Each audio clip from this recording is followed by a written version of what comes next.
Hello. Hello and welcome. I'm Willie Ruff, and I got very excited when I was invited to come back to the Schubert.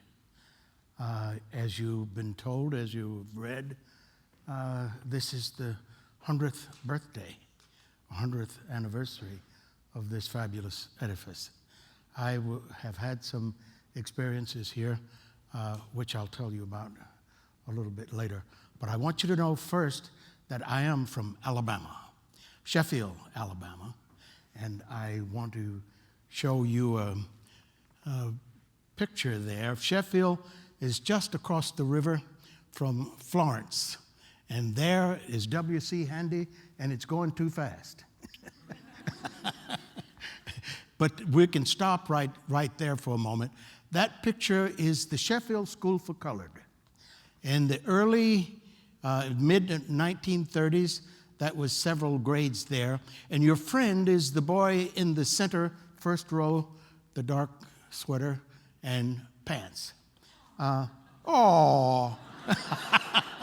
they told me I was going places back then, and that I should always let everybody know as soon as possible in the conversation that I am from Sheffield. Now, Sheffield is very special because it'll come out in the course of my talk here. The title of my talk, can we back up to the first slide there? There you go. There's the great and sovereign state of Alabama. And one of the things that, hey, it's still running too quick. You guys got to slow it down. One slide at a time. All right, there we go back again. The title of my talk is Tuskegee Airmen, Charlie Yardbird Parker, and the Blues. But I'm going to start with the blues because across the river from Sheffield is Florence, Alabama, which is where W.C. Handy is from. Next slide, please. And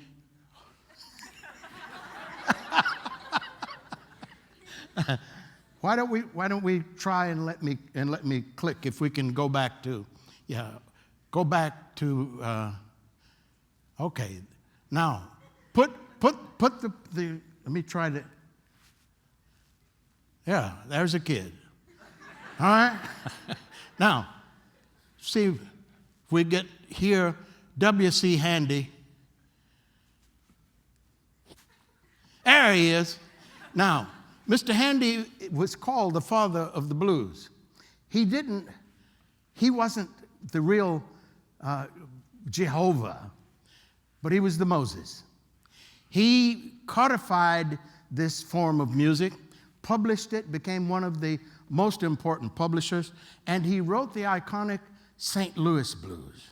And he came to our school one day, that Sheffield school there that you just saw, and the teachers met us at the front door and said, don't go to your classrooms. Go immediately into the auditorium because we have a guest. And it was W.C. Handy. And I had a great hustle going from the time I was 3. Whenever I wanted candy, I didn't need money. I could go to any grocery store in Sheffield and do my little act, which was 3 years old, a version of St. Louis Blues at which I danced. And I got all the candy I could eat for the rest of my childhood in this fabulous place. And Mr. Handy came there this day. He told us how difficult it had been for him to have a life in music at the beginning because he got such discouragement, such just frightful discouragement, both from his father and from his teacher. And we will hear him here saying what he said to us that morning. He said on a radio transcription. So we'll hear Handy's voice. I couldn't tell the story of the St. Louis Blues and leave out one about a morning when my old teacher down in Florence, Alabama, called our class together, and instead of hearing our lessons, began to question us as to what we intended to do and be in life. Some wanted to be doctors, lawyers, teachers, merchants, and so forth. And when it came to me, I said, I want to be a musician. He read me a lecture, said music would bring me to the gutter. Musicians were idlers, dissipated characters. He wrote my father a note which when he read, he said, Sonny, I'd rather follow you to your grave than to see you be a musician. Now that's cold. Can you imagine somebody saying that to a child who's passionate about doing something with his life? But you got to remember, W.C. Handy was born 1873. That's just 8 years after his parents had been freed. So music was not an honorable thing to do at that time. Musicians were thought of as dissipated characters. And he said his teacher's prediction and his father's prediction came true. Music did bring him to the gutter.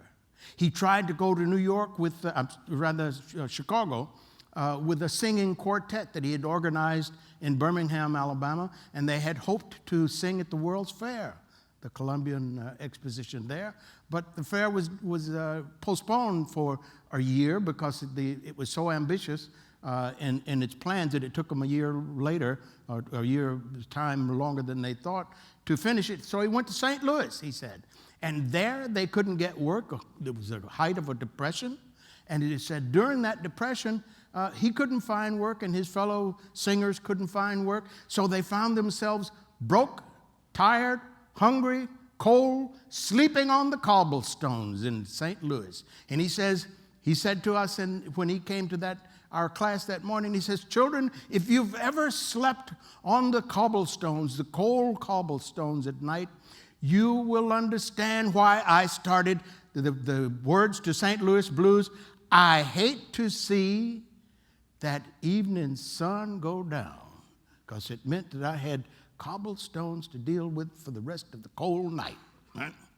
So he said, people tell me that on your side of the river, he came from the other side of Tennessee River from where we were, he said that your children don't sing too well.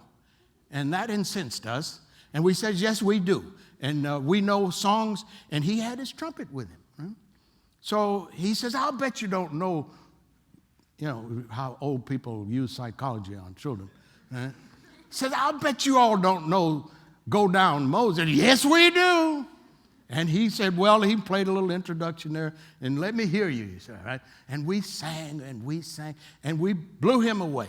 When it was so good to him and to us that when we came to the last cadence in the piece, he held up his trumpet and signaled us to do it again. And a second time we sang, let my people go. And all the time he's playing his little obligato on the there. And he said, well, I bet you don't know Joshua 50, Battle of Jericho. And we said, oh, yes, we do. Jericho is our meat.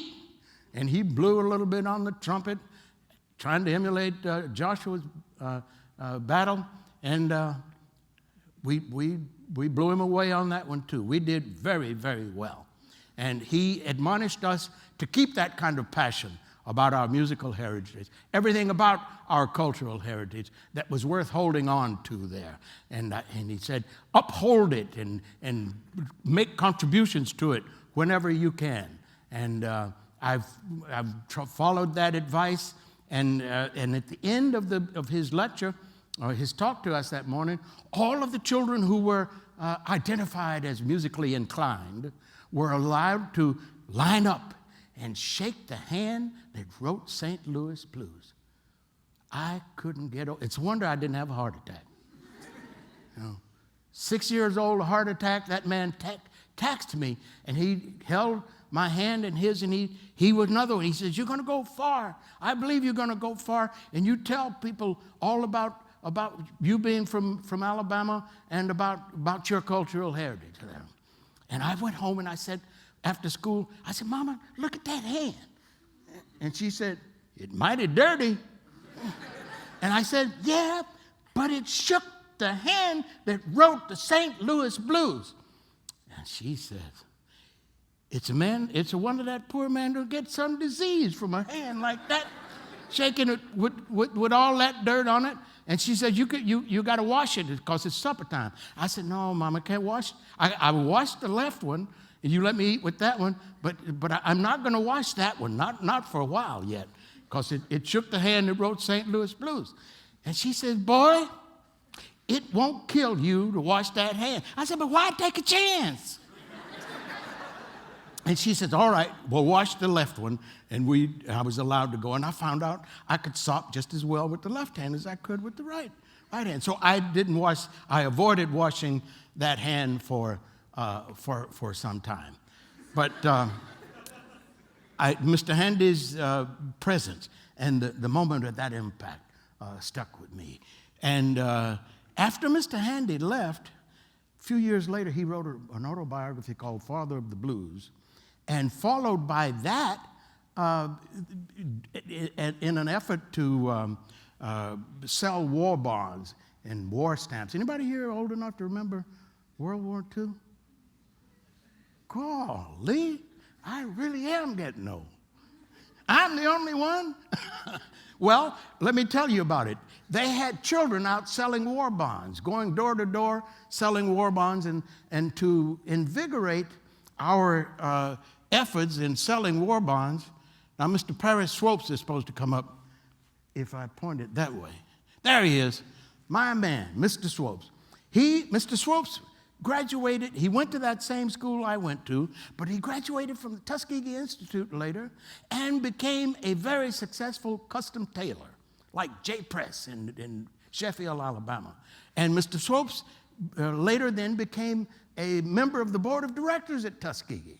And he persuaded the people at Tuskegee at the Institute, once they had started to admit young black men for pilot training, to send up the Tuskegee Band and a squadron of the fighter pilots to fly over our town to invigorate that drive to sell war bonds. And here the band arrived in buses, big band, maybe 100 people, 100 men strong.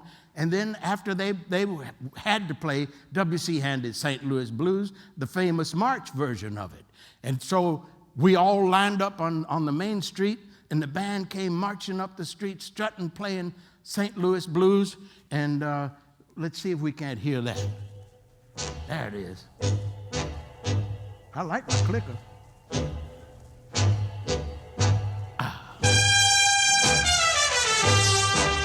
That's Chappie James, second from the right.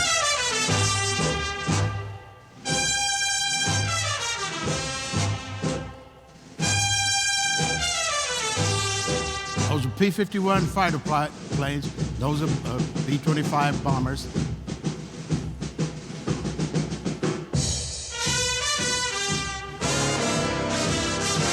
That's Captain Roscoe Brown, President Emeritus, Bronx Community College in New York City. You see the two swastikas on the side of his plane. One of them was for shooting down a Nazi Messerschmitt jet, J-E-T, with a P-51 propeller plane. Now, I want that, leave old Roscoe up there for a minute. Now, all of my attention was focused on the Tuskegee Airmen and that band. My problem was I couldn't decide whether or not I wanted to be in that band or fly in one of those airplanes. Danger of heart attack again. So, at 13 years old, there in Sheffield, my mother died, and I was left without the visible means of support that I depended on and all that time. And I moved to Evansville, Indiana, where my father lived, and for just about a year, I went to high school there and played in a band and learned how to read music and all of that. And then it hit me by the presence of recruiters on our high school campus, recruiting young boys at 17 years old. They could enlist in the Army. And I needed 3 hots and a cot better than I was having in in Evansville, Indiana. So I lied about my age and joined the Army. U.S. Negro 25th Infantry. Had been started a year after the Civil War. And I want to show you a picture of your friend when I was ending my first 18-month enlistment. 16 years old, had earned 2 stripes. There he is. Mean, huh? Mean as a junkyard dog. Now, I got to show you another picture. Now, this is a historic photograph. There are more than 1,000 souls in that photograph, and everyone in the picture, from the colonel to the cook, is black. The military had not yet integrated. Now, coming up, we're going to have to reduce that picture so you can see clearly. We should have a close-up. There it is. Now, that gentleman there you go. Thank you for going back, because I want to show you our medical staff. Look at those nurses. Those nurses, 1948. Look at those capes that the nurses wore back then. That was our flight surgeon over on the left. All the enlisted men in the first 2 rows were engineers, mechanics who kept the pilots going. All of the black pilots in the U.S. Air Force were there. All the black women in the U.S. Air Force were there. All the black musicians. 10, there were 100, more than 1,000 people, more than 100 were in the band. That ought to tell you something about how that unit moved on a parade field. There was nothing like it, I promise you, anywhere on God's green earth. Right? Now, one of the most gifted and accomplished young men in there, Elvin Jones should come up there. I'm going to give you one more click. Come on, Elvin. There he is. Elvin didn't play jazz yet. He was 19 years old. He was the timpanist in our concert band and the bass drummer on the parade field. He ruled the roost. A few years later, he did learn to play jazz, and he showed the world that when he started propelling the rhythmic orbit of John Coltrane. Let's hear Elvin and Coltrane. There he is. Kill him, Elvin.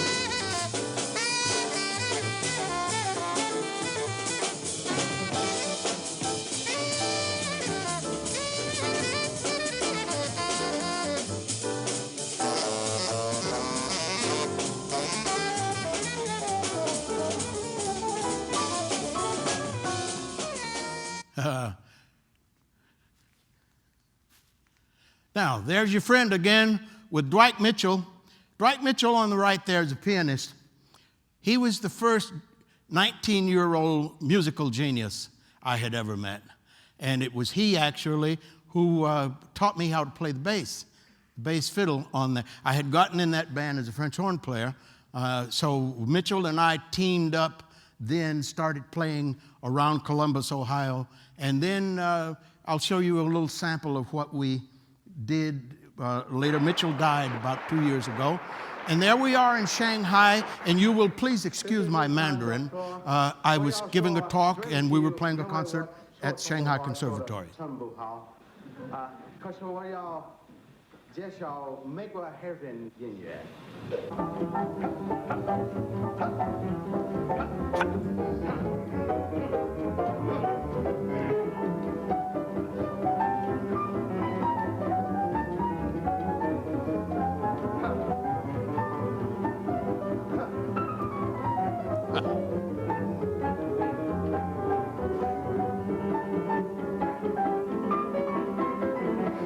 We had just 3 cheap Super 8 movie cameras and gave them to students and the musicians, music students, and they shot this on Super 8.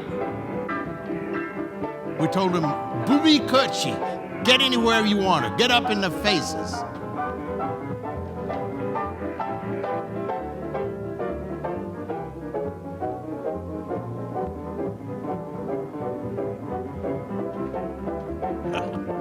Kill him, Mitchell.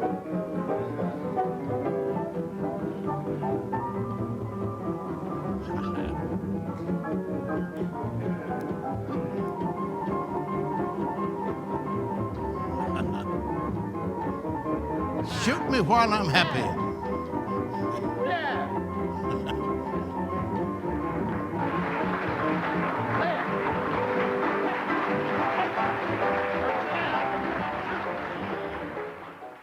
I noticed you get a little bit worried when I suggested that a student from the audience come up and play a Chinese melody, so you could play it back and then we could improvise on it.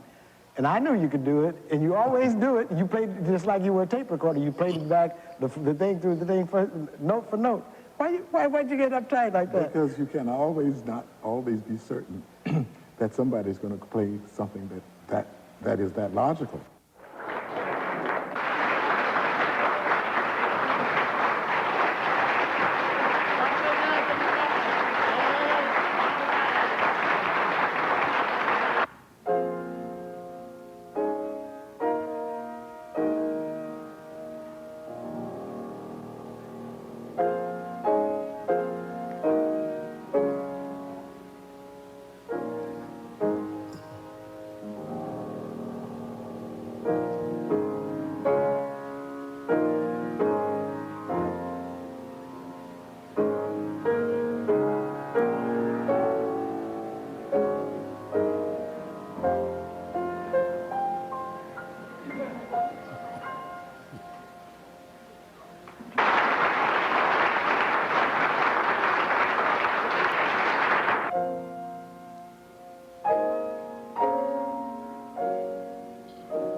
Now we're going to see that, there we are, back at Lockbourne again.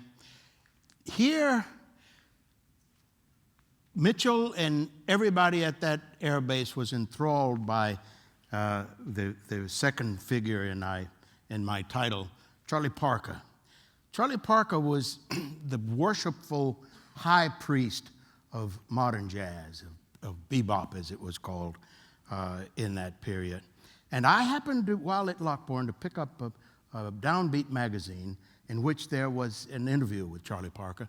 And the interviewer said, "Bert, if you could do with your life whatever you would like to do in the next few years, what would that be?" And he says, "Oh, that's easy." He says, "I am looking for further study. I need further study.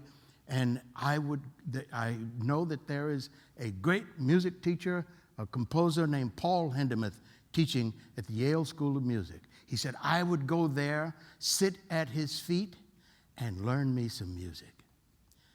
I'd never heard of Paul Hindemith, and I didn't know Yale had any distinction at all in music, but the government had promised me an education totally on the GI Bill, not just those 3 hots and a cot and all of the fine clothes that we wore at that time, but an education too, and that was the main enticement. I said, "I don't know who Paul Hindemith is, but if he's good enough for Charlie Parker to want to come and study with him, that's good enough for me." So I sent away for an application, and they sent me an application and a catalog and invited me to come for an audition. And by some miracle, they let me in. So I was heartbroken when I got here and found that Charlie Parker wasn't going to show up. But some other things took the place there. So there was Bird there in his all of his splendor, and we got then to come.